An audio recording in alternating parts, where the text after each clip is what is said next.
بہت سمے پہلے کی بات ہے۔ گرین لینڈ جو بہت ہی بڑا جنگل تھا، وہاں سبھی جانور ہنسی خوشی رہتے تھے۔ سبھی ایک دوسرے کا بہت خیال رکھتے تھے۔ ہر چھوٹا بڑا ایک دوسرے کا خیال رکھتا تھا۔ وہیں ایک لگڑ بگا بھی رہتا تھا۔ اس میں دو بہت بری عادتیں تھیں جو اسے دوسرے جانوروں سے بالکل الگ بناتی تھی۔ ایک تھا اس کا آلسی پن اور دوسرا اس کا گھمنڈ۔ کوئی بھی جانور اس کے پاس آتا، اس کو کوئی مشورہ دیتا تو وہ اس کو گھاس بھی نہ ڈالتا اور وہاں سے چلا جاتا۔ لگڑ بگا اکیلا رہنا پسند کرتا تھا کیونکہ وہ بہت ہی گھمنڈی تھا۔ سبھی جانور اس سے دور ہی رہتے تھے کیونکہ وہ کسی کی بات نہیں مانتا تھا۔ اس کی ایک اپنی ہی دنیا تھی۔ کچھ دنوں بعد شیر خان اپنے ایک خاص سپاہی کو بلاتا ہے جس کا نام منکو بندر ہوتا ہے۔ منکو بندر حاضر ہوتا ہے۔ جی حضور، آپ نے مجھے یاد کیا۔ آپ بہت فکر مند لگ رہے ہیں۔ کیا کوئی پریشانی کی بات ہے؟ اگر کچھ ہے تو آپ مجھے بتائیں، کیا میں آپ کے مسئلے کا حل نکال سکوں؟ ہاں، تم نے صحیح کہا۔ میں بہت فکر مند ہوں۔ میں نے سنا ہے کہ جنگل میں بارش ہونے والی ہے۔ تم سبھی جانوروں کو جا کر آگاہ کر دو کہ سبھی اپنے اپنے اناج کا انتظام کر لیں اور سبھی اپنے اپنے گھروں کی حفاظت خود کریں۔ میں نہیں چاہتا کہ بارش آنے پر کسی کو کسی قسم کی بھی پریشانی کا سامنا کرنا پڑے۔ منکو بندر سبھی جانوروں کے پاس پہنچ جاتا ہے اور کہتا ہے، گرین لینڈ کے جنگل واسیوں، میں شیر خان کی طرف سے آپ سبھی کے لیے ایک پیغام لے کر آیا ہوں۔ شیر خان نے بتایا ہے کہ بہت تیز بارش ہونے والی ہے اور یہ بارش پورا مہینہ چلے گی، تو اس لیے آپ سب کو یہ پیغام دیا جاتا ہے کہ اپنے کھانے پینے کا انتظام خود کریں اور اپنے گھروں کی حفاظت کریں، کیونکہ یہ خبر ملی ہے پورا مہینہ بارش ہونی ہے۔ تو شیر خان نہیں چاہتے کہ میرے جنگل واسیوں کو کسی قسم کی مشکل کا سامنا کرنا پڑے، تو سبھی اپنی اپنی حفاظت خود کریں۔ ادھر لگڑ بگا اپنے دوست سے بات کر رہا تھا۔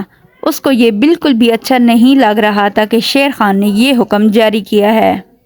ارے بھائی، یہ کیا فالتو گیری ہے؟ پورے مہینے کا کھانا اکٹھا کر لیں، یہ کیسے ممکن ہو سکتا ہے؟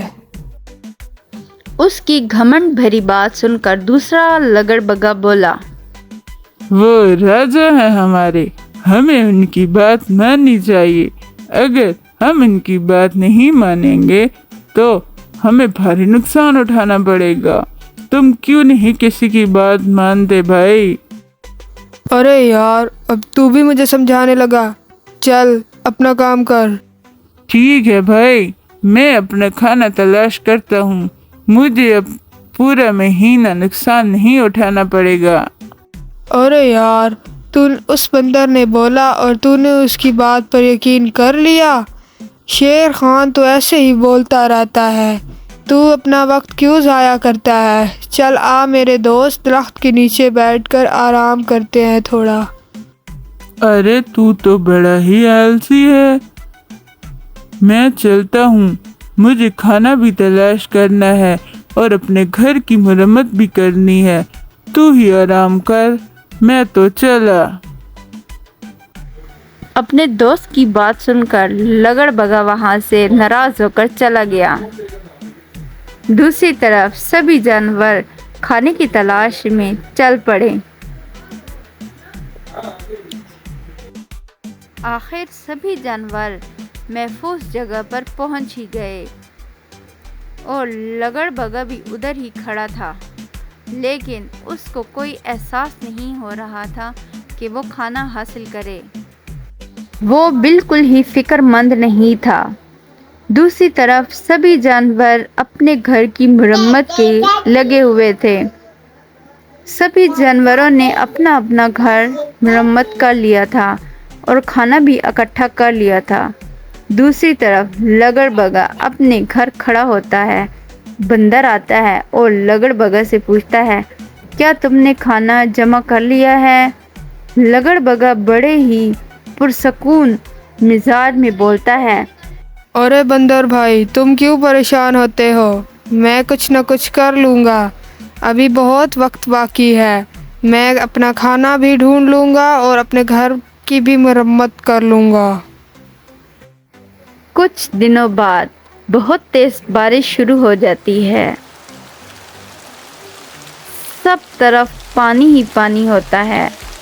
ہر جانور اپنے اپنے گھر میں پرسکون آرام سے بیٹھا ہوتا ہے، کسی کو کوئی فکر نہیں ہوتی۔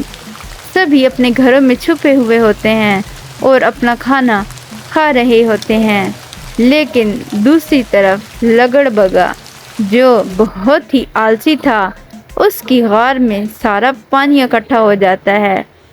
پانی سے اس کی غار بھر جاتی ہے۔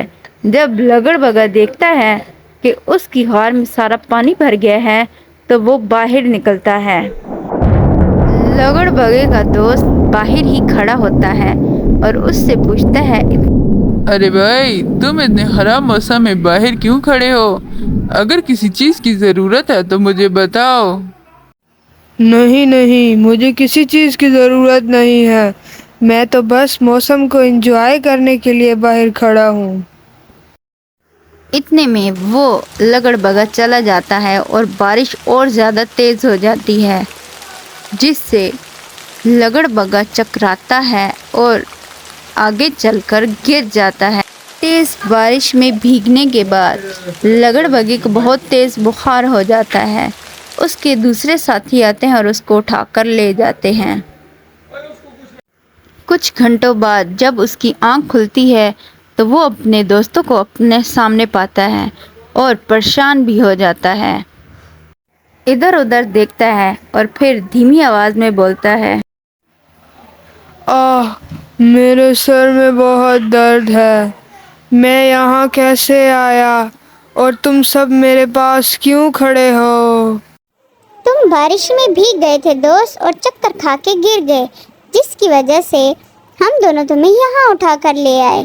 تم بہت کمزور پڑ رہے تھے، اس لیے تمہیں ہم یہاں لے آئے اور تمہیں میڈیسن دی۔ اب تم کچھ دیر آرام کرو۔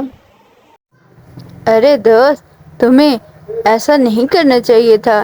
میں نے تم سے پوچھا بھی تھا تمہیں کسی چیز کی ضرورت ہے تو بتا دو۔ تم اپنے آلس اور گھمنڈی پن کی وجہ سے یہاں پڑے ہو۔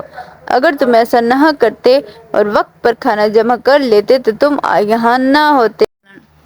اچھا میرے دوست، مجھے معاف کر دو، آئندہ سے میں کبھی بھی گھمنڈ نہیں کروں گا اور نہ ہی کبھی آلسی پن دکھاؤں گا، مجھے معاف کر دو۔ دوستو، کیسی لگی آج کی ویڈیو؟ یقیناً آپ کو پسند آئی ہوگی۔ دوستو، آلس کی وجہ سے اور گھمنڈی پن کی وجہ سے ہمارا کوئی کام نہیں ہو سکتا، تو ہمیں گھمنڈ نہیں کرنا چاہیے اور نہ ہی آلس کرنا چاہیے۔ دوستو، اگر ویڈیو پسند آئی ہو تو پلیز ایک چھوٹا سا comment, like, subscribe and share ضرور کرنا۔